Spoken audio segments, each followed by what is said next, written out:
Now, this one's about pre-Christian beliefs, because Christianity is basically the introduction of the trans, what they call religion. It's basically a trans practice, which they brought over from somewhere else. Now, where it's foreign. This is what a lot of people don't really understand about this stuff. Is that the Christianity hails from abroad, from outside of Europe. So it's not native to the peoples of the European peoples. It came from foreign. Now, as you see here, before the rise of Christianity, nature worship and ancestor veneration. Now, you see a lot of this ancestor veneration, particularly in sort of Japan and China and all that. Nature worship basically sums it up. So basically Christianity came in to basically replace the natural people, right? With obviously this new form of people who are basically transes. For want of a better description of what obviously they didn't refer to it themselves as transes.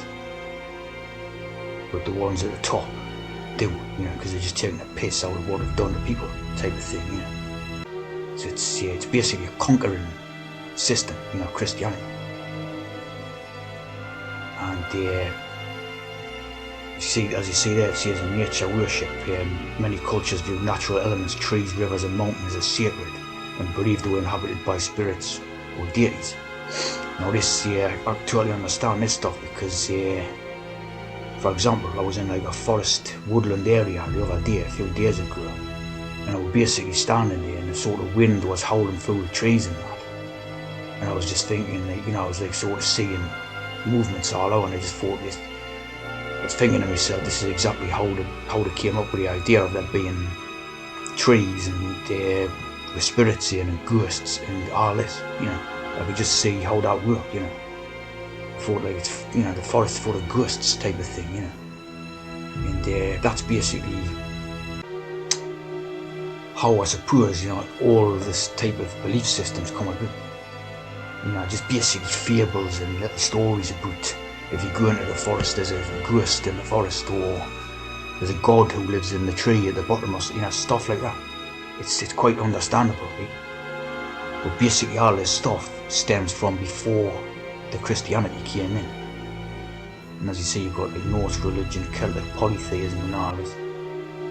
We've gone on about Odin and stuff like that, right? So basically, when you have this type of stuff, indigenous beliefs, they basically attributed this nowadays to things like African tribes or pygmies or stuff like that. But it's basically applicable to the European peoples as well. This stuff. The belief in these type of sort of superstitious in a way, right? They call it spirituality. And then as you see there, the transition to Christianity, because obviously Christianity is the trans religion.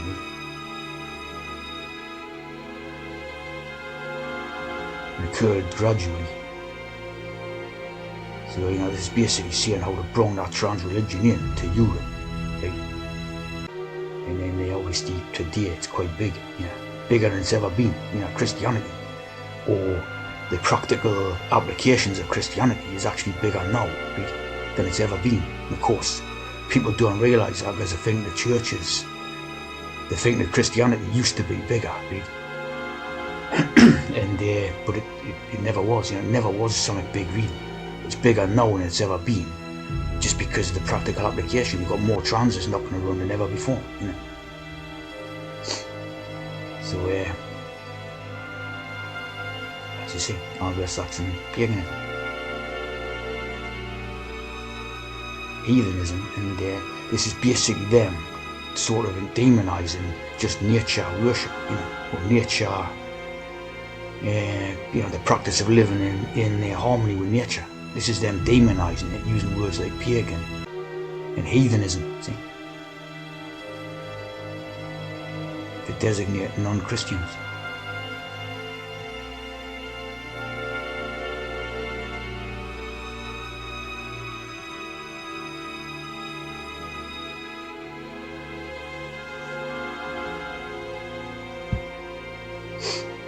So this seemed to be the pre-Christian. The belief that everything in the natural world, such as plants, animals, and are all sort of connected in some way, which is the way.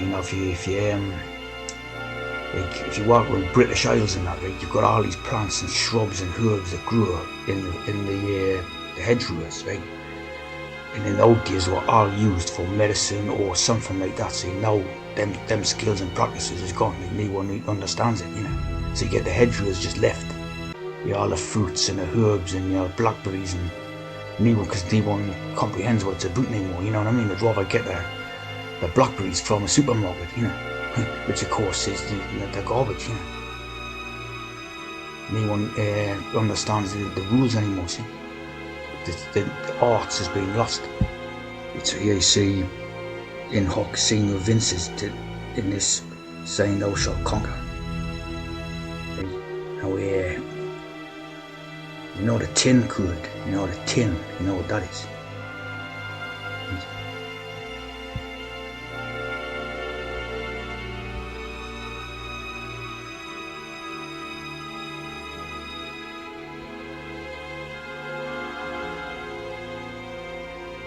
With this cross, you shall conquer.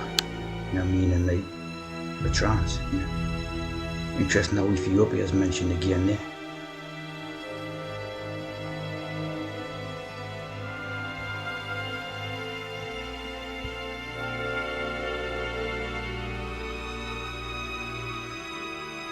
That obviously become the basis for this, which again is an attempt to take over the real history of Britain. See, their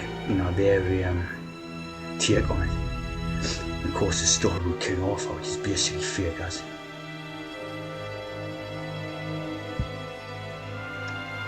You see, spread from the Levant, like the Levite priesthood, across the Roman Empire and beyond. So as you can see, this stuff is basically not the true history of the Anglo-Saxon Europe and all that stuff. It's basically a fraudulent background, right, to incorporate their science program into the European lands, the Western society.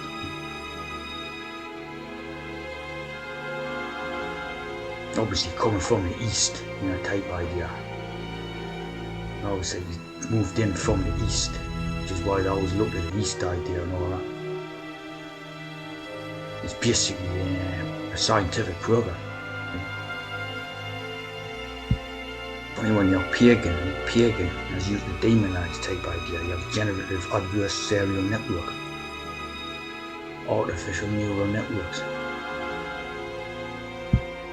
And basically this whole thing about artificial intelligence that they've got now, aside from some obviously a few computer programs or whatever, right, that's basically referring to their own people out their program. They are artificial intelligence, because everything about them is like artificial. And that's what it's basically referring to. Like basically identity theft, right, which was a big meme a couple of years ago, right? They were computers, obviously, right? And they were distracting you with the idea of computers, identity theft, right? But obviously, the multiculturalism was the plan, right? So identity theft is basically the multiculturalists stealing the identities of the different countries. So obviously, like say something like Pakistanis taking on the British identity would be identity theft. See. So the computer's idea is basically it's just a falsehood, like it's a distraction. So basically, when it said about Constantine the Great, it said, "By this sign, conquer." Right? And basically, if you look at the syringe, right? By this syringe, conquer.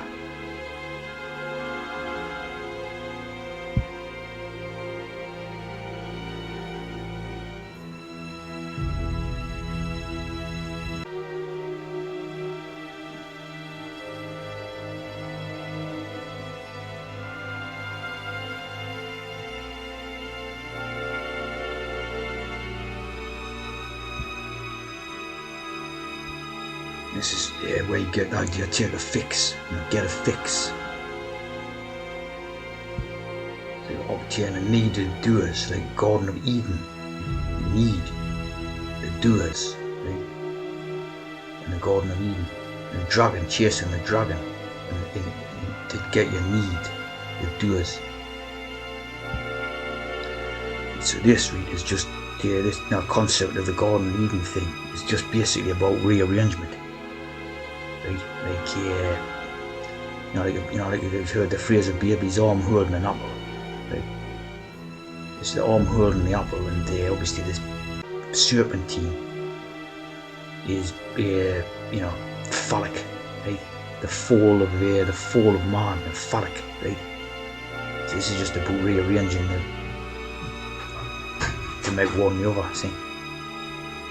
Yeah, that's what this whole thing's about. When these apples drop off the tree, right, it's like the ball dropping off, right? Hence the Isaac Newton thing, where supposedly the apple came down, right, and then he discovered the theories of gravity. It's against to do with fall of man type idea, right? Like they're saying that your brain, the ones with brains, have their parts off. Yeah, it's like it's linked. See, like rearrangement type thing.